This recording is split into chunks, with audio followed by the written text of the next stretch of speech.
Star Trek Picard season 3 episode 1। Episode शुरू होता है राइटिंग सिस्टम से जो फेडरेशन स्पेस के बाहर था। यहाँ पर हम एक छोटा सा शिप देखते हैं। इस शिप के अंदर एक माँ बेटे होते हैं। माँ का नाम बेवर्ली क्रशर होता है और बेटे का नाम जैक क्रशर होता है। बेवर्ली 20 साल पहले यूएसएस एंटरप्राइज डी पर चीफ मेडिकल ऑफिसर थी और वो थोड़े टाइम तक पिकार्ड के साथ रिलेशनशिप में भी रही थी, लेकिन फिर अचानक से बेवर्ली कहीं गायब हो गई थी और अब आज 20 साल बाद वो अपने बेटे के साथ एलियंस के ग्रुप से बचती हुई भाग रही थी। बेवर्ली और उसके बेटे के पीछे काफी समय से एक एलियन ग्रुप पड़ा हुआ था। वो लोग बार बार भागने की कोशिश करते थे, बार बार छुपने की कोशिश करते थे, मगर हर बार वो एलियन ग्रुप उन्हें ढूंढ लेता था और हर बार हमला करने वाले एलियंस अलग तरीके के होते थे, अलग सिविलाइजेशन से होते थे, लेकिन हर बार वो उसी ग्रुप का हिस्सा होते थे जो ग्रुप उनके पीछे पड़ा हुआ था। अब इन एलियन से भागते भागते ये दोनों राइटन सिस्टम तक पहुंच गए थे, लेकिन यहाँ पर भी ये एलियन ग्रुप इनके पीछे पीछे आ गया था और अब इसी एलियन ग्रुप के कुछ लोग बेवर्ली के स्पेसशिप के अंदर घुस चुके थे और ये पहली बार था कि बेवर्ली के शिप के अंदर वो एलियन ग्रुप के लोग घुसे थे। एलियंस के आने के बाद बेवर्ली अपने बेटे को बचाने के लिए उसे एक रूम के अंदर लॉक कर देती है और फिर उसके बाद उन एलियंस से लड़ने लगती है। अब काफी देर तक लड़ने के बाद बेवर्ली फाइनली सभी एलियंस को मार देती है। इस लड़ाई के अंदर बेवर्ली भी काफी घायल हो जाती है और अब बेवर्ली को समझ आ गया था कि अगर उसे इस एलियन ग्रुप से अपने बच्चे को बचाना है या फिर अपने आप को प्रोटेक्ट करना है तो उसे पिकार्ड की मदद लगेगी। अब इसके बाद हम देखते हैं कि घायल बेवर्ली मैरियट कोडेक की मदद से पिकार्ड को मदद का मैसेज सेंड कर देती है। अब यहाँ मैं आपको बता दूं कि मैरियट कोडेक एक तरीका होता है जिसकी मदद से मैसेज को इनक्रिप्टेड फॉर्म में भेजा जा सकता है और क्योंकि ये तरीका सिर्फ यूएसएस एंटरप्राइज डी पर ही डेवलप किया गया था और सिर्फ वहीं पर यूज किया गया था, तो इसीलिए मैरियट कोडेक वाले मैसेजेस को डिकोड करना सिर्फ गिने चुने लोगों को आता था और वो सारे के सारे लोग पिकार्ड को अच्छे से जानते थे। अब एक तरफ तो ये सब हो रहा था, वहीं दूसरी तरफ हम अर्थ पर देखते हैं कि पिकार्ड और लैरिस अपने सामान को पैक कर रहे थे क्योंकि ये दोनों अर्थ को छोड़कर चैल्टॉक 4 पर जाकर रहने वाले थे। ये प्लेनेट रोमुलन स्टार एम्पायर के अंदर आता था। एक्चुअली लैरिस को यहाँ पर कुछ काम था और वो यहाँ पर किसी डिप्लोमेट वर्क के लिए जाने वाली थी और जब तक लैरिस यहाँ पर अपना काम करती तब तक पिकार्ड यहाँ पर अपनी रिटायरमेंट के मजे लेता और आराम से जिंदगी बिताता। लेकिन इससे पहले कि ये दोनों चैल्टॉक 4 के लिए निकल पाते उससे पहले ही बेवर्ली का मैसेज पिकार्ड के यूएसएस एंटरप्राइज डी वाले कॉन्टैक्ट बैच पर आ जाता है और अब पिकार्ड जैसे ही मैसेज को ओपन करता है वैसे ही बेवर्ली की रिकॉर्डेड वीडियो प्ले हो जाती है और इस वीडियो के अंदर बेवर्ली बोलती है कि मैं इस मैसेज के साथ तुम्हें कोऑर्डिनेट भेज रही हूँ। अब इतना बोलने के बाद बेवर्ली फोकस करते हुए एक वर्ड को बोलती है हेलबर्ड और अब हेलबर्ड बोलने के बाद बेवर्ली आगे बोलती है कि किसी पर भी भरोसा मत करना, स्टार फ्लीट पर भी नहीं। मैसेज को सुनने के बाद पिकार्ड सारी बात लैरिस को बताता है और अब जैसे ही लैरिस को पूरी बात पता चलती है वैसे ही वो समझ जाती है कि पिकार्ड को जाना होगा और वो उसके साथ चैल्टॉक 4 पर नहीं जा सकता। और अब हम देखते हैं कि लैरिस पिकार्ड को यह बोलते हुए बेवर्ली की मदद करने के लिए उसे भेज देती है कि पिकार्ड फर्ज हमेशा सबसे पहले आता है, तो जाओ जाकर उसकी मदद करो और जैसे ही काम खत्म हो जाए वैसे ही तुम चैल्टॉक 4 पर मेरे पास आ जाना, मैं तुम्हारा वहीं वेट करूंगी। अब इसके बाद हम देखते हैं कि पिकार्ड अपने दोस्त विलियम राइकर से मिलने के लिए जाता है। विलियम राइकर के कैरेक्टर को हमने स्टार ट्रेक पिकार्ड के सीजन 1 के अंदर भी देखा था, तो अगर आपने सीजन 1 को नहीं देखा है तो आप उसे भी जाकर देख सकते हैं। अब पिकार्ड विलियम राइकर से मिलने के बाद उसे बेवर्ली के मैसेज के बारे में बताता है और अब जैसे ही विलियम को बेवर्ली के मैसेज के बारे में सारी जानकारी मिल जाती है तो वो ये बात समझ जाता है कि बेवर्ली हेलबर्ड शब्द का इस्तेमाल क्यों कर रही थी और बेवर्ली के मैसेज के अंदर हेलबर्ड का मतलब क्या है। अब इसके बाद हम देखते हैं कि विलियम पिकार्ड को बताता है कि जब बॉर्ग ने पिकार्ड को लोक्यूटस बना लिया था तो उस समय बॉर्ग ने हेलबर्ड नाम के एक वायरस को उनके स्टारशिप के अंदर डाल दिया था, जिसकी वजह से उनके नेविगेशन सिस्टम के हर एक डिजिट के अंदर 3 डिजिट ऐड होने लग गए थे और इसी वजह से उनका नेविगेशन सिस्टम पूरी तरीके से खराब हो गया था। अब हम देखते हैं कि विलियम इतना बताने के बाद बेवर्ली के दिए गए कोऑर्डिनेट्स में 3 डिजिट्स को ऐड करता है तो विलियम को नए कोऑर्डिनेट्स मिल जाते हैं और ये नए कोऑर्डिनेट ठीक उसी जगह की लोकेशन बता रहे थे जहाँ पर बेवर्ली का शिप था। मगर यहाँ पर सबसे बड़ी प्रॉब्लम ये थी कि वो बेवर्ली की दी गई लोकेशन पर नहीं जा सकते थे क्योंकि बेवर्ली का स्पेसशिप फेडरेशन स्पेस के बाहर था और ना ही विलियम के पास कोई शिप था और पिकार्ड तो रिटायर हो ही चुका था, तो यानी कि इन दोनों के पास कोई भी शिप नहीं था जिसकी मदद से ये लोग फेडरेशन स्पेस के बाहर तक जा सके। अब यहाँ पर हम देखते हैं कि विलियम पिकार्ड के इस मिशन को ज्वाइन कर लेता है क्योंकि वो अपनी लाइफ में थोड़ा चेंज चाहता था। एक्चुअली विलियम और उसकी फैमिली के बीच सब कुछ ठीक नहीं चल रहा था और इसी वजह से विलियम काफी समय से अपनी फैमिली के साथ नहीं था, वो अकेले ही रह रहा था और अकेले रहने की वजह से वो काफी ज्यादा फ्रस्ट्रेट हो गया था और इसी वजह से वो अपनी लाइफ में एक चेंज लाने के लिए पिकार्ड के मिशन को ज्वाइन कर लेता है। अब यहाँ पर विलियम शिप का इंतजाम करने के लिए एक प्लान बनाता है और वो प्लान ये था कि विलियम और पिकार्ड एक फेक इंस्पेक्शन करने के लिए विलियम के पुराने स्पेसशिप यूएसएस टाइटन पर जाएंगे और शिप के कैप्टन को बोलेंगे कि वो यहाँ पर फ्रंटियर डे के लिए शिप की कंडीशन को चेक करने के लिए आए हैं और क्योंकि विलियम और पिकार्ड स्टार फ्लीट के अंदर हीरो थे तो इसलिए शिप का कैप्टन बिना किसी सवाल जवाब के शिप की कंडीशन दिखाने के लिए मान जाता और उनके कहने पर उनकी बताई लोकेशन पर भी शिप को ले जाता और ये लोकेशन और कोई नहीं बल्कि राइटन सिस्टम का वो एरिया होने वाला था जहाँ से फेडरेशन स्पेस का बॉर्डर खत्म हो रहा था। एक्चुअली राइटन सिस्टम 2 हिस्सों में बटा हुआ था, एक हिस्सा फेडरेशन स्पेस के कंट्रोल में था और दूसरा हिस्सा फेडरेशन स्पेस के कंट्रोल से बाहर था और ये लोग राइटन सिस्टम के सिर्फ उस जगह तक जाना चाहते थे जहाँ पर फेडरेशन स्पेस का बॉर्डर था क्योंकि उस जगह से बेवर्ली के दिए गए कोऑर्डिनेट की लोकेशन सिर्फ 200 किलोमीटर दूर थी और इस 200 किलोमीटर के डिस्टेंस को वो लोग किसी भी छोटी शटल के जरिए पूरा कर सकते थे और फिर उसके बाद बेवर्ली को बचाकर वापस शिप पर लाकर वापस आ सकते थे। इससे होता यह कि जब तक शिप के कैप्टन को कुछ पता चलता तब तक ये दोनों अपने काम को पूरा कर चुके होते और फिर मजबूरी में शिप के कैप्टन को अपना मुंह बंद करना पड़ता। लेकिन जैसा ये दोनों सोच रहे थे वैसा कुछ भी नहीं होता, क्योंकि यूएसएस टाइटन का नया कैप्टन था कैप्टन लियाम शॉ, और ना जाने क्यों वो पिकार्ड और विलियम को बिल्कुल भी पसंद नहीं करता था। लेकिन जहां शॉ इन दोनों की कोई बात नहीं मानने वाला था, वहीं टाइटन पर इन दोनों की मदद करने के लिए शिप का फर्स्ट ऑफिसर भी था, और वो और कोई नहीं बल्कि 7 ऑफ 9 होती है, जिसने पिछले सीजन के बाद स्टारफ्लीट ज्वाइन कर लिया था। और अब स्टारफ्लीट ज्वाइन करने के बाद उसे सब उसके ओरिजिनल नाम यानी कि अनिका हैंसन के नाम से जानते थे। अब जैसे ही ये दोनों टाइटन पर पहुंचते हैं वैसे ही इन दोनों की मुलाकात 7 से होती है। पिकार्ड 7 को देखकर खुश हो जाता है और अब ये दोनों फेक इन्फेक्शन का ड्रामा शुरू कर देते हैं। अब सारी जगह घूमने के बाद ये दोनों कैप्टन शॉ के पास जाते हैं और उसे बोतल में उतारने के लिए उसे बोलते हैं कि हम चाहते हैं कि फ्रंटियर डे से ठीक पहले नए यूएसएस टाइटन की पावर का शो ऑफ करा जाए, और शिप की पावर दिखाने के लिए तुम शिप को राइटन सिस्टम के उस हिस्से तक ले जाओ जहां पर फेडरेशन का बॉर्डर खत्म होता है। अब शॉ इन दोनों की बात सुनने के बाद बिना किसी झिझक के सीधा इनके मुंह पर बेइज्जती करते हुए इन दोनों को ये बोलकर सोने के लिए चला जाता है कि मैं शिप को राइटन सिस्टम तक लेकर नहीं जाऊंगा। और अब इसके बाद आखिर में ये बोलकर वहां से चला जाता है कि मैं जानता हूं कि आप किसी इंस्पेक्शन के लिए नहीं आए हैं और मुझे जहां से ऑर्डर मिलने चाहिए मुझे वहां से ऑर्डर मिल चुके हैं, तो हम जब तक वापस स्टेशन तक नहीं पहुंच जाते तो तब तक आप अपने रूम के अंदर जाकर सो जाइए। अब इसके बाद हम देखते हैं कि एक तरफ तो पिकार्ड और विलियम एक छोटे से रूम के अंदर दो छोटे से बेडों पर सो रहे थे, वहीं दूसरी तरफ हम 7 को देखते हैं जो पिकार्ड और विलियम की बातों को सुनकर समझ गई थी कि कुछ तो ऐसा है जिसकी वजह से इन दोनों का राइटन सिस्टम पर जाना बहुत जरूरी है, मगर अब ये दोनों इस बारे में बता नहीं रहे। और अब हम देखते हैं कि 7 पिकार्ड की मदद करते हुए अपने कैप्टन के ऑर्डर्स के खिलाफ जाकर शिप को राइटन सिस्टम तक ले आती है। और अब जैसे ही शिप राइटन सिस्टम में पहुंचता है वैसे ही 7 पिकार्ड और विलियम को अपने पास बुलाती है और एक दोस्त होने के नाते पिकार्ड से पूछते हुए बोलती है कि मुझे सब कुछ सच बताओ कि तुम राइटन सिस्टम पर क्यों आना चाहते थे। अगर तुमने कुछ भी छुपाया या फिर झूठ बोलने की कोशिश करी तो मैं तुम्हें उठाकर स्पेस में फेंक दूंगी। पिकार्ड 7 के सवाल को सुनकर उसे जवाब देते हुए बेवर्ली के मैसेज के बारे में सारी जानकारी बता देता है। और अब जैसे ही 7 को बेवर्ली के मैसेज के बारे में पता चलता है वैसे ही वो उन दोनों को शिप के कंट्रोल सेंटर में ले आती है और फिर उसके बाद वो उन्हें स्पेस को दिखाते हुए बोलती है कि जेंटलमैन स्वागत है आपका राइटन सिस्टम के अंदर। अब यहाँ पर हम देखते हैं कि कंट्रोल सेंटर में एक लड़की पिकार्ड को देखकर काफी ज्यादा मुस्कुरा रही थी और अब यहाँ पर पिकार्ड को पता चलता है कि मुस्कुराने वाली लड़की और कोई नहीं बल्कि पिकार्ड के पुराने दोस्त जॉर्डी लफोर्ज की बेटी सिडनी लफोर्ज है। पिकार्ड जॉर्डी की बेटी को देखकर काफी ज्यादा खुश होता है और उससे हेलो हाय करता है। अब इसके बाद हम 7 को देखते हैं जो पिकार्ड से बोलती है कि 4 मिनट बाद शटल 3 की सिक्योरिटी बदलने वाली है, तो जैसे ही शटल 3 की सिक्योरिटी बदले तो वैसे ही तुम मौका पाकर शटल 3 के अंदर बैठ के शटल को लेकर यहाँ से निकल जाना। और हाँ, 4 मिनट का मतलब है सिर्फ 4 मिनट। 7 की बात सुनकर एक तरफ तो पिकार्ड और विलियम मौका पाकर शटल 3 को लेकर राइटन सिस्टम की उस लोकेशन की तरफ निकल पड़ते हैं जहाँ के कोऑर्डिनेट बेवर्ली ने दिए थे। वहीं दूसरी तरफ हम देखते हैं कि टाइटन पर कैप्टन शॉ को सब कुछ पता चल जाता है और अब जैसे ही शॉ को सब कुछ पता चलता है वैसे ही वो 7 से बोलता है कि तुमने अपनी वफादारी और दोस्ती के चक्कर में अपने पूरे करियर को बर्बाद कर लिया है। और अब शॉ की इस लाइन से 7 समझ गई थी कि उसकी जॉब जाने वाली है। हालांकि 7 को उसकी जॉब जाने से कोई फर्क नहीं पड़ रहा था क्योंकि उसने जब से स्टारफ्लीट ज्वाइन किया था तब से वो शॉ के अंडर ही काम कर रही थी और शॉ इतना ज्यादा रूल्स रेगुलेशन को फॉलो करता था कि 7 को वहां पर दम घुटने लगा था। एक्चुअली 7 ने स्टारफ्लीट इसलिए ज्वाइन करा था क्योंकि वो लोगों की मदद करना चाहती थी, लेकिन उसने जब से स्टारफ्लीट ज्वाइन करा था और कैप्टन शॉ के अंडर काम करना शुरू करा था तब से वो अपनी मनमर्जी से लोगों की मदद नहीं कर पा रही थी और इन्हीं सब कारणों की वजह से उसे अपनी जॉब जाने से कोई डर नहीं था क्योंकि वो जानती थी कि उसने पिकार्ड और विलियम की मदद करके कुछ अच्छा ही काम किया है। अब इन सब के बीच हम रफी को देखते हैं जो स्टारफ्लीट की तरफ से प्लेनेट एमटेलेस प्राइम पर एज अ अंडरकवर ऑफिसर के तौर पर काम कर रही थी और वो यहाँ पर डेस्ट्रॉम के ऑफसाइड स्टेशन में हुई चोरी को लेकर इन्वेस्टिगेशन कर रही थी। एक्चुअली डेस्ट्रॉम के ऑफसाइड स्टेशन से एक एक्सपेरिमेंटल क्वांटम टनल टैग चोरी हुआ था। यह टैग एक तरीके का टेलीपोर्टेशन डिवाइस जिसकी मदद से किसी भी और कितनी भी बड़ी चीज को कहीं से भी कहीं पर टेलीपोर्ट किया जा सकता था और डर की बात यह थी कि अगर यह टैग किसी गलत हाथ में चला जाता तो यह टैग इतना ज्यादा भयानक वेपन बन सकता था जिसकी मदद से पूरे प्लेनेट को एक झटके में खत्म किया जा सकता है। अब हम देखते हैं कि रफी एक आदमी से मिलती है जो एमटेलस प्राइम के अंडरवर्ल्ड के अंदर काफी ज्यादा एक्टिव होता है। रफी उस आदमी को काफी सारे पैसे देने के बाद उस चोरी हुए डिवाइस के बारे में बताते हुए पूछती है कि क्या तुम जानते हो कि उस डिवाइस को किसने चुराया हो या फिर उस चोरी के पीछे कौन है। रफी की बात सुनने के बाद वो आदमी रफी को बोलता है कि मुझे सिर्फ इतना पता है कि रेड लेडी के साथ कुछ होने वाला है। अब हम देखते हैं कि रेड लेडी का नाम सुनकर रफी अपने स्पेसशिप के अंदर वापस चली जाती है और ये शिप और कोई नहीं बल्कि ला सरीना होता है जो सीजन 1 के अंदर रियोस का शिप था और सीजन 2 के अंदर 7 का शिप था और अब इस शिप को रफी यूज कर रही थी। अब जिनको रियोस के बारे में नहीं पता उनको मैं बता दूं कि रियोस सीजन 1 और सीजन 2 के अंदर बहुत इंपॉर्टेंट कैरेक्टर है, तो अगर आपने सीजन 1 या 2 को नहीं देखा है तो आप उन्हें भी जाकर देख सकते हैं। Back to the story. अब हम देखते हैं कि अपने शिप के अंदर आने के बाद रफी अपने हैंडलर से बात करते हुए उससे मदद मांगती है और उससे पूछती है कि क्या वो रेड लेडी के बारे में कुछ भी जानती है। अब यहाँ पर रफी के सवाल को सुनने के बाद उसकी हैंडलर उससे बोलती है कि रेड लेडी के बारे में मुझे कुछ भी नहीं पता, तो जाकर पता करो कि ये रेड लेडी क्या है। अब हम देखते हैं कि हैंडलर से कोई हेल्प ना मिलने के बाद रफी खुद की ही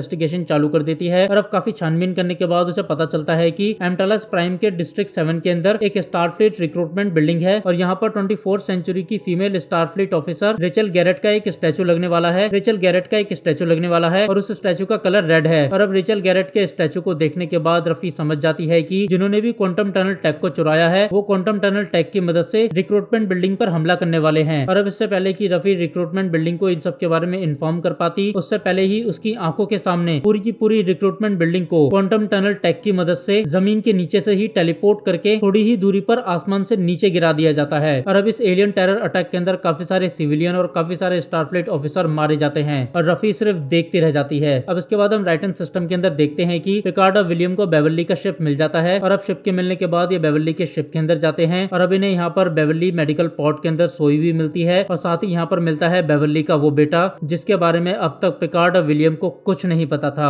अब इससे पहले कि इन लोगों के बीच कुछ बात हो पाती, उससे पहले ही उन एलियंस का वॉरशिप वहां आ जाता है जो बेवर्ली और उसके बेटे के पीछे पड़ा हुआ था। और ये शिप इतना ज्यादा खतरनाक और इतना ज्यादा बड़ा था कि उस शिप के आगे बेवर्ली का शिप तो छोड़ो यूएसएस टाइटन भी बचा था। और अब इसी के साथ ये एपिसोड खत्म हो जाता है। Star Trek Picard season 3 episode 2 episode शुरू होता है और हम देखते हैं कि प्रेजेंट से 2 हफ्ते पहले जैक प्लेनेट सर्निया प्राइम पर गलेरियन फीवर के मरीजों को फ्री मेडिसिन देने के लिए अपने शिप में मेडिसिन लेकर प्लेनेट के अंदर एंटर करने की कोशिश कर रहा होता है। लेकिन तभी वहां पर 2 फेनरिस रेंजर्स के शिप आ जाते हैं और वो जैक से स्टारफ्लीट के परमिशन कोड मांगने लगते हैं। एक्चुअली जैक सर्निया प्राइम प्लेनेट पर यह बोलकर एंटर करने की कोशिश कर रहा था कि वो स्टारफ्लीट की मेडिकल टीम से है। अब यहाँ मैं आपको बता दूं कि Sarnia prime planet politically unstable planet है। यहाँ पर 2 ग्रुप आपस में लड़ रहे हैं और एक सिविल वॉर छिड़ी हुई है इस पूरे प्लेनेट पर और इन्हीं दोनों ग्रुप ने मिलकर फ्री जोन में रह रहे रेफ्यूजीज को खत्म करने के लिए रेफ्यूजीज के बीच गलेरियन फीवर को फैलाया था ताकि रेफ्यूजीज या तो बीमारी की वजह से मर जाएं या फिर वो इस बीमारी से डरकर वहां से भाग जाएं और फिर फ्री जोन के खाली होने के बाद ये दोनों ग्रुप उस फ्री जोन पर कब्जा कर लें। अब हम देखते हैं कि जैक फेनरिस रेंजर्स को कुछ गन की रिश्वत देने के बाद ये बोलता है कि तुम इन गन्स को रख सकते हो और उसके बदले मुझे गलेरियन फीवर से मर रहे लोगों को बचाने के लिए उन लोगों तक मेडिसिन पहुंचाने दो। और तुम तो ये बात जानते ही हो कि गलेरियन फीवर की वजह से हर एक मिनट में एक जान जा रही है, तो मेरे लिए तो हर एक मिनट बहुत ज्यादा कीमती है, तो तुम इन गन्स को रख लो और उसके बदले मुझे इस प्लेनेट के अंदर एंटर करने दो। अब हम देखते हैं कि वो फेनरिस रेंजर जैक के ऑफर को एक्सेप्ट करने के बाद काफी सारी गन्स को लेकर वहां से चला जाता है और जाते जाते वो किसी को कॉल पर बोलता है कि उस औरत को बोल दो कि मुझे वो लड़का मिल गया है। अब इसके बाद कहानी प्रेजेंट में आती है और हम देखते हैं कि जैक पिकार्ड और विलियम को बताता है कि हम काफी समय से इन एलियन से भाग रहे हैं और हमें नहीं पता कि ये लोग कौन है और हमसे क्या चाहते हैं, मगर इनकी पहुंच काफी ज्यादा ऊपर तक है क्योंकि पहले तो इन्होंने मुझे पकड़ने के लिए मेरे पीछे फेनरिस रेंजर्स को लगाया और फिर उसके बाद इन्होंने कुछ क्लिंगॉन्स को भी भेजा मुझे पकड़ने के लिए और फिर आखिर में 3 लोग आए थे जो स्टारफ्लीट की यूनिफॉर्म में थे और वो लोग भी मुझे मारना चाहते थे। अब यहाँ पर हम देख पाते हैं कि विलियम जैक के बॉडी लैंग्वेज और उसके एटीट्यूड को देखकर समझ जाता है कि जैक और किसी का नहीं बल्कि पिकार्ड का ही बेटा है। विलियम पिकार्ड को इस बारे में इशारे से बताने की कोशिश भी करता है मगर पिकार्ड विलियम की बात को एक्सेप्ट नहीं करता, जबकि बेवर्ली के गायब होने से ठीक पहले पिकार्ड और बेवर्ली के बीच काफी लंबे टाइम तक सेक्सुअल और रोमांटिक रिलेशनशिप रहा था। अब इसके बाद हम देखते हैं कि पिकार्ड ट्रांसपोर्ट इनहिबिटर को शिप में लगा देता है और पिकार्ड ट्रांसपोर्ट इनहिबिटर को शिप में इसलिए लगाता है ताकि उनका दुश्मन जैक को टेलीपोर्ट करके अपने शिप में ना ले जाए। एक्चुअली पिकार्ड ये बात समझ गया था कि जो भी जैक और बेवर्ली के पीछे पड़े हुए थे वो असल में सिर्फ जैक को हासिल करना चाहते थे। अब हम देखते हैं कि जैसे ही पिकार्ड ट्रांसपोर्ट इनहिबिटर को ऑन करता है वैसे ही उनका दुश्मन जैक को टेलीपोर्ट करने की कोशिश करता है, मगर क्योंकि ट्रांसपोर्ट इनहिबिटर ऑन हो गए थे तो इसीलिए उनका दुश्मन जैक को टेलीपोर्ट नहीं कर पाता। और अब जब इनका दुश्मन जैक को टेलीपोर्ट नहीं कर पाता तो तब इनका दुश्मन इनके शिप पर ही हमला कर देता है और साथ ही अपने कुछ एलियन साथियों को बेवर्ली के शिप पर भी भेज देता है। हालांकि बेवर्ली के शिप पर आए हुए एलियंस को विलियम मार देता है। अब एक तरफ तो ये चारों मुसीबत में थे, वहीं दूसरी तरफ टाइटन पर 7 शॉ को समझाने की कोशिश करते हुए पिकार्ड की जान बचाने के लिए फेडरेशन स्पेस से बाहर जाने के लिए बोलने लगती है और कहती है कि कैप्टन आपके पास 2 रास्ते हैं, एक ये कि आप चुपचाप तमाशा देखते रहिए और फिर इतिहास आपको एक ऐसे कैप्टन के तौर पर याद रखेगा जिसकी वजह से 2 महान स्टारफ्लीट हीरो की जान चली गई, या फिर आप रूल्स को तोड़कर एक ऐसे कैप्टन बन सकते हैं जिसको इतिहास इसलिए याद रखेगा कि उसने नियमों की परवाह करे बगैर स्टारफ्लीट के 2 महान हीरोज की जान बचाई। और अब हम देखते हैं कि 7 की बात सुनने के बाद शॉ फाइनली रूल्स को तोड़ते हुए पिकार्ड की मदद करने के लिए बेवर्ली के शिप के पास पहुंच जाता है। अब जब टाइटन वहां पर पहुंचता है तो तब हम देखते हैं कि बेवर्ली का दुश्मन बेवर्ली के शिप को ट्रैक्टर बीम के जरिए अपने शिप में खींच रहा होता है। और अब हम देखते हैं कि टाइटन बेवर्ली के शिप को बचाने के लिए बेवर्ली के शिप और उनके दुश्मन के शिप के बीच में आ जाता है और अब टाइटन के बीच में आने की वजह से ट्रैक्टर बीम टूट जाती है। और अब बीम के टूटने के बाद फाइनली शॉ के ऑर्डर्स पर पिकार्ड, विलियम, जैक और बेवर्ली को टाइटन शिप पर टेलीपोर्ट कर लिया जाता है। टाइटन में आने के बाद बेवर्ली को मेडिकल रूम में ले जाया जाता है और पिकार्ड, विलियम और जैक कंट्रोल सेंटर में आ जाते हैं। अब इसके बाद दुश्मन शिप की तरफ से एक वीडियो कॉल आता है और अब हम देखते हैं कि दूसरी तरफ से एक औरत बात कर रही थी जो अपना नाम वाडिक वाडिक बताती है और अपने शिप का नाम श्राइक बताती है। अब हम देखते हैं कि वाडिक के पास स्टारफ्लीट के सभी लोगों की पूरी डिटेल थी, तो इसीलिए वो जानती थी कि किसकी क्या कमजोरी है और क्या खासियत है। और क्योंकि वो सब कुछ जानती थी तो इसीलिए वो शॉ से बात करते हुए बोलती है कि शॉ, तुम्हारा रिकॉर्ड देखने के बाद मुझे पता चला है कि तुम काफी ज्यादा आरामखोर कैप्टन हो और तुम किसी भी लड़ाई या फिर झमेले में नहीं पड़ते। तो चलो मैं तुम्हें एक ऑफर देती हूँ। तुम्हारे पास जो लड़का है उसने फेडरेशन स्पेस और फेडरेशन स्पेस के बाहर भी कई सारे नियमों को तोड़ा है, कई सारे क्राइम करे हैं और उसके ऊपर किसी ने बहुत बड़ा इनाम रखा है और वो इनाम मुझे चाहिए। तो इसीलिए तुम उस लड़के को मुझे सौंप दो और इसके बदले मैं तुम्हारे क्रू और तुम्हारे शिप को आसानी से बिना कुछ कहे जाने दूंगी। और हाँ, जवाब सोच समझ के देना क्योंकि तुम फेडरेशन स्पेस से काफी ज्यादा दूर आ चुके हो। शॉ वाडिक की बातों को सुनकर ये बोलता है कि स्टारफ्लीट बाउंटी हंटर्स के साथ नेगोशिएशन नहीं करता। शॉ की बात सुनने के बाद वाडिक अपने शिप से शील्ड को हटा लेती है और फिर उसके बाद शॉ को बोलती है कि एक काम करो, मेरे शिप को स्कैन करो और जरा पता करो कि मेरे पास कितने वेपन हैं। और अब जैसे ही श्राइक की शील्ड हट जाती है वैसे ही शॉ अपने लोगों को बोलता है कि श्राइक को स्कैन करके पता करो कि उनके पास कितने वेपन हैं। और अब हम देखते हैं कि जैसे ही शॉ का क्रू श्राइक को स्कैन करता है तो उन्हें पता चलता है कि श्राइक के अंदर 40 isolated burst warhead, 88 plasma torpedo, 236 proton torpedo, 18 antimatter missile, 20 pulse wave, 30 series 5 और एक अननोन वेपन भी है जिसकी टेक्नोलॉजी के बारे में कुछ नहीं पता। और अब जैसे ही शॉ इतने सारे वेपन्स के बारे में सुनता है तो वैसे ही उसकी और उसके पूरे क्रू की हालत बुरी तरीके से खराब हो जाती है क्योंकि टाइटन कोई वॉरशिप नहीं था, वो तो बस एक एक्सप्लोरेशन शिप था। तो इसीलिए उनके पास ज्यादा वेपन नहीं थे और श्राइक तो पूरा वॉरशिप था, तो टाइटन के लिए श्राइक से लड़ना लगभग नामुमकिन था। अब इसके बाद वाडिक ये बोलकर कॉल कट कर देती है कि तुम्हारे पास सिर्फ 1 घंटा है उस लड़के को मुझे सौंपने के लिए, और हाँ, जाते जाते मेरी पावर का एक छोटा सा नमूना भी देख लो। और अब इतना बोलने के बाद श्राइक अपनी ट्रैक्टर बीम से बेवर्ली के शिप को बड़ी आसानी से पकड़कर टाइटन पर फेंक के मारता है। और अब हम देखते हैं कि इस टक्कर की वजह से बेवर्ली के शिप के तो टुकड़े हो ही जाते हैं, लेकिन साथ ही टाइटन के डेक 11 में होल हो जाता है। और अब ये सब देखकर टाइटन का डरा हुआ क्रू और ज्यादा डर जाता है क्योंकि जिस तरीके से श्राइक ने बेवर्ली के शिप को टाइटन के ऊपर फेंक के मारा वो देखकर ये लग रहा था कि श्राइक के लिए इतना ज्यादा आसान था कि जैसे कि श्राइक बॉल फेंक कर मार रहा हो। और ये काम करना किसी भी बड़े से बड़े वॉरशिप के लिए इतना आसान बिल्कुल भी नहीं होता जितना ज्यादा आसान श्राइक के लिए था। अब इसके बाद हम देखते हैं कि शॉ जैक के बारे में सारी जानकारी पता करता है तो उसे पता चलता है कि वाडिक की बताई की सारी इन्फॉर्मेशन बिल्कुल सही थी। जैक एक क्रिमिनल है जो चोरी करता है, स्मगलिंग करता है और काफी सारे गलत कामों में भी इन्वॉल्व है। और अब जैसे ही शॉ को जैक की असलियत पता चलती है वैसे ही शॉ जैक को अरेस्ट करवा के जेल में डलवा देता है। और फिर उसके बाद पिकार्ड से ये बोलता है कि जब भी कोई स्टारफ्लीट का शिप फेडरेशन स्पेस से बाहर होता है तो उस कंडीशन में स्टारफ्लीट के नियम क्या हैं ये तो आपको अच्छे से पता ही होंगे। हमारे नियम क्लियर हैं कि अगर कोई भी स्टारफ्लीट का शिप फेडरेशन स्पेस के बाहर है और वो मुसीबत में है तो उस कंडीशन के अंदर उस शिप के कैप्टन की पहली जिम्मेदारी ये है कि वो अपने शिप के सभी लोगों की जान बचाए, चाहे उसके लिए उसे कुछ भी करना पड़े। और मैं नियमों के हिसाब से यही करूंगा। मैं अपने क्रू को बचाने के लिए जैक को वाडिक को दे दूंगा और चुपचाप इस मामले से निकलकर वापस फेडरेशन स्पेस के अंदर चला जाऊंगा। अब इतना बोलने के बाद शॉ 7 को भी ये बोलता है कि पिकार्ड और विलियम का साथ देने की वजह से मैं तुम्हें फर्स्ट ऑफिसर की पोस्ट से अभी निकाल रहा हूँ, तो तुम अपने रूम में जाकर चुपचाप बैठ जाओ। और अब हम देखते हैं कि फाइनली शॉ पिकार्ड से बोलता है कि वाडिक ने मुझे 1 घंटा दिया है और मैं तुम्हें सिर्फ आधा घंटा दे रहा हूँ। तुम्हें जैक से जाकर बात करनी है तो बात कर लो, उससे जो भी इन्फॉर्मेशन निकलवानी है वो निकलवा लो, या फिर हमें वाडिक से बचाने के लिए तुम्हारे पास जो भी आइडिया है वो सब सोच लो, क्योंकि 30 मिनट होने के बाद मैं जैक को वाडिक को सौंप दूंगा, क्योंकि मेरे लिए एक इंसान की जान से ज्यादा 500 लोगों की जान कीमती है। अब शॉ से बात करने के बाद पिकार्ड जैक से मिलने के लिए जाता है और फिर उसके बाद पहले तो उसके ऊपर लगाए गए सभी इल्जामों के बारे में उसे बताते हुए बोलता है कि तुम पर ये इल्जाम है कि तुमने प्लेनेट एंडोरिया पर ऑर्गेनाइज क्राइम करा, बाइनर 3 पर टेररिज्म करा, एंड्रियस 5 पर एक फेल्सेटियन को मार दिया और तुम हाल ही में केमियो में भी नजर आए थे और केमियो एक वॉर जोन है। अब हम देखते हैं कि पिकार्ड की बात सुनने के बाद पहले तो जैक फेल्सेटियन की मौत को लेकर अपनी सफाई देते हुए बोलता है कि फेल्सेटियन 7 साइकिल्स के लिए हाइबरनेशन में जाते हैं, तो जिस समय मैंने उन्हें मारा उस समय क्या गारंटी है कि वो जिंदा था भी या नहीं। और रही बात केमियो की, तो वहां पर वॉर नहीं बल्कि बगावत चल रही है। केमियंस काफी लंबे टाइम से अपने डिक्टेटर से आजादी लेने के लिए लड़ रहे हैं और मैं बस उन फ्रीडम फाइटर्स को मेडिकल सप्लाई देता हूँ फ्री में। तो समझने की कोशिश करो, मैं बस एक ऐसा डॉक्टर हूँ जो अपने पेशेंट का इलाज फ्री में कर रहा है, और क्योंकि मेडिसिन पैसों से आती है तो इसलिए मैं पैसे कमाने के लिए चोरी चकारी और स्मगलिंग करता हूँ, और इन सब में मेरी मदद मेरी मॉम करती है और उन्होंने ही मुझे ये सब सिखाया है, और ये सब करके हम सिर्फ लोगों की मदद कर रहे हैं, अच्छाई का काम कर रहे हैं। अब इसके बाद जैक ये बोलता है कि अगर मुझे वाडिक को सौंपने से मेरी मॉम की जान बच जाती है तो प्लीज मुझे वाडिक को सौंप दो। अब यहाँ पर हम देखते हैं कि पिकार्ड जैक से इनडायरेक्टली ये भी कंफर्म करने की कोशिश करता है कि क्या जैक उसका ही बेटा है या फिर नहीं, लेकिन जैक पिकार्ड के सवाल को सुनकर उसे बोलता है कि मेरा कोई भी पिता नहीं है। अब एक तरफ तो ये सब हो रहा था, वहीं दूसरी तरफ हम एम्टालास प्राइम पर देखते हैं कि रफी अपने हैंडलर से बात करती है तो उसे पता चलता है कि स्टारफ्लीट ने उसके मिशन को बंद कर दिया है क्योंकि उनको दोषी मिल चुका है, और दोषी का नाम लॉरेक टुलुको है जो एक छोटा सा रोमिलन क्रिमिनल है। अब हम देखते हैं कि जैसे ही रफी लॉरेक टुलुको का नाम सुनती है तो वैसे ही उसे यकीन नहीं होता कि लॉरेक टुलुको इस तरीके का बड़ा हमला कर सकता है, क्योंकि वो एक सिर्फ छोटा मोटा क्रिमिनल था, कोई आतंकवादी नहीं था, और खास तौर से लॉरेक टुलुको इतना बड़ा हमला तो कर ही नहीं नहीं सकता था, क्योंकि ना तो इतना बड़ा हमला करने के लिए उसके पास ताकत थी और ना ही मकसद। लेकिन रफी कुछ नहीं कर सकती थी, क्योंकि स्टार फ्लीट ने रफी को इन्वेस्टिगेशन करने से रोक दिया था और मिशन को बंद कर दिया था। मगर रफी रुकने वाली नहीं थी, क्योंकि उसे कुछ गड़बड़ लग रही थी। और अब रफी इस इन्वेस्टिगेशन को अपने साइड से ही चालू करती है और फिर सच जानने के लिए स्नीड नाम के एक गैंगस्टर से मिलने के लिए जाती है। रफी स्नीड से इसलिए मिलने जाती है क्योंकि जो टैग स्टार फ्लीट से चोरी हुआ था, उस टैग की डील में ब्रोकर स्नीड ही था। अब हम देखते हैं कि स्नीड के साथ रफी की मीटिंग रफी का एक्स हस्बैंड जे फिक्स करवाता है। लेकिन मीटिंग फिक्स करवाने से पहले जेक ने रफी को कई बार समझाने की कोशिश करी थी और ये कहा था कि वो स्नीड जैसे लोगों से दूर रहे, क्योंकि ये लोग बहुत ज्यादा खतरनाक होते हैं और इस तरीके के लोगों से पंगा लेना बिल्कुल भी सही आइडिया नहीं है, क्योंकि अगर एक बार ये लोग रफी के पीछे पड़ गए तो ये फिर रफी तक नहीं रुकेंगे, फिर ये लोग रफी के परिवार को भी नुकसान पहुंचाएंगे और उन्हें भी जान से मार देंगे। अब हम देखते हैं कि यहीं पर रफी का पति जे रफी के सामने एक ऑफर रखता है। वो बोलता है कि या तो तुम अपने परिवार को चुन लो या फिर तुम स्नीड के साथ मीटिंग को चुन लो। और अब हम देखते हैं कि रफी अपने फर्ज को चुनते हुए स्नीड के साथ मीटिंग को चुनती है। एक्चुअली रफी के जासूस वाले और स्टार फ्लीट वाले जॉब की वजह से उसका पूरा परिवार उससे दूर रहने की कोशिश करता था। खासतौर से रफी का बेटा तो अपनी बीवी और अपनी बेटी को अपनी माँ के साथ मिलवाना भी नहीं चाहता था। वो तो ये चाहता था कि उसकी माँ कभी भी उसकी वाइफ और उसकी बेटी से मिल ही ना पाए। अब इसके बाद हम देखते हैं कि फाइनली रफी और स्नीड के बीच मीटिंग शुरू होती है और फिर जब रफी स्नीड से मिलती है तो वो स्नीड से बोलती है कि वो लॉरेक टलुको के लिए काम करती है, तो उसे ये जानना है कि स्नीड ने रिक्रूटमेंट बिल्डिंग पर हुए हमले के लिए लॉरेक टलुको का नाम क्यों फंसाया, जबकि हमला किसी और ने किया था। अब यहाँ पर रफी स्नीड से ये भी मांग करती है कि उसे उस बंदे का नाम चाहिए जिसने सच में स्टार फ्लीट से चोरी हुए टैग को खरीदा था और रिक्रूटमेंट बिल्डिंग पर हमला करवाया था। रफी की बात सुनकर स्नीड उसे बोलता है कि मुझे ना जाने क्यों तुम्हारे अंदर से स्टार फ्लीट की बू आ रही है। अब इसके बाद हम देखते हैं कि स्नीड आगे बोलते हुए एक वर्ड को बोलता है, फेडरेशन सेक्शन 31। अब यहाँ पर मैं आपको बता दूं कि फेडरेशन सेक्शन 31 और कुछ नहीं बल्कि फेडरेशन की एक ऐसी अंडरकवर ऑर्गेनाइजेशन है जो कहने को तो एग्जिस्ट नहीं करती, मगर वो फेडरेशन के लिए इंटेलिजेंस इकट्ठा करना और साथ ही उनके लिए वो सारे काम करती है जो फेडरेशन या फिर स्टार फ्लीट नियमों की वजह से नहीं कर पाते। फेडरेशन सेक्शन 31 लॉ CIA की तरह ही एक सीक्रेट ऑर्गेनाइजेशन है। अब यहाँ स्नीड ये भी बता देता है कि उसे ये बात पता है कि रफी जे की एक्स वाइफ है और वो स्टार फ्लीट के लिए काम करती थी।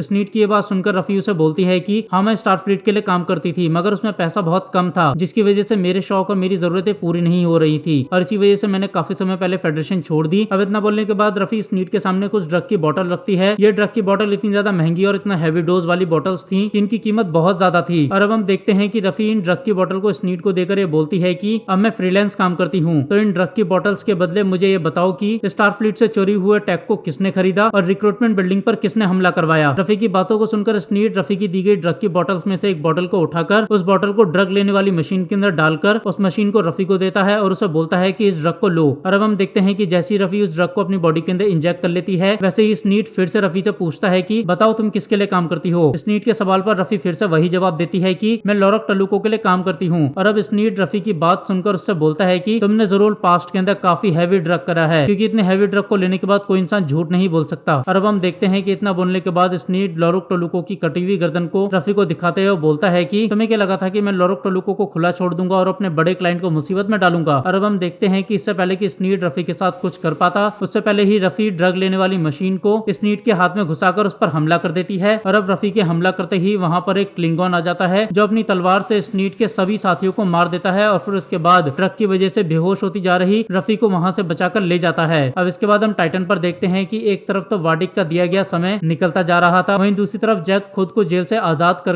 वाडिक के शिप श्राइक पर जाने के लिए निकल पड़ता है। मगर इससे पहले कि जैक टेलीपोर्ट होकर श्राइक पर जा पाता, उससे पहले ही विलियम बेवर्ली को होश में लाकर उसे कंट्रोल सेंटर के अंदर ले आता है। और अब यहाँ पर बेवर्ली के इशारा करने पर पिकार्ड समझ जाता है कि जैक पिकार्ड का ही बेटा है। और अब जैसे ही पिकार्ड को ये बात पता चलती है कि जैक उसी का बेटा है, तो वैसे ही पिकार्ड पूरे शिप को लॉक कर देता है। अब ना तो कोई किसी शटल के जरिए टाइटन से बाहर जा सकता था और ना ही कोई टेलीपोर्ट हो सकता था टाइटन से। और अब हम देखते हैं कि जैसे ही शॉ को भी बात पता चलती है कि जैक पिकार्ड का बेटा है, वैसे ही शॉ स्ट्राइक से लड़ने के लिए तैयार हो जाता है। और अब हम देखते हैं कि शॉ पिकार्ड से बोलता है कि अब जो भी कुछ आगे होगा उसके लिए सिर्फ आप जिम्मेदार होंगे एडमिरल। अब इसके बाद हम देखते हैं कि पिकार्ड स्ट्राइक पर हमला करवाकर वहां से भागने के ऑर्डर दे देता है। और अब पिकार्ड्स के ऑर्डर्स के अकॉर्डिंग टाइटन पहले तो स्ट्राइक पर हमला करता है और फिर उसके बाद टाइटन नेबुला की तरफ निकल पड़ता है। टाइटन नेबुला में इसलिए जा रहा था क्योंकि नेबुला के अंदर जाने के बाद स्ट्राइक टाइटन को नहीं ढूंढ सकता था, क्योंकि नेबुला के अंदर इतनी सारी गैसेस थी और वहां पर इतनी ज्यादा इलेक्ट्रोमैग्नेटिक फील्ड जनरेट हो रही थी कि वहां पर किसी भी तरीके के सिग्नल को पकड़ना या फिर इलेक्ट्रॉनिक डिवाइस का ठीक से काम करना मुमकिन ही नहीं था। और अब हम देखते हैं कि टाइटन के हमले से स्ट्राइक पर कुछ खास फर्क नहीं पड़ता और अब स्ट्राइक भी टाइटन का पीछा करते हुए नेबुला की तरफ बढ़ चलता है। और अब यही ये एपिसोड खत्म हो जाता है।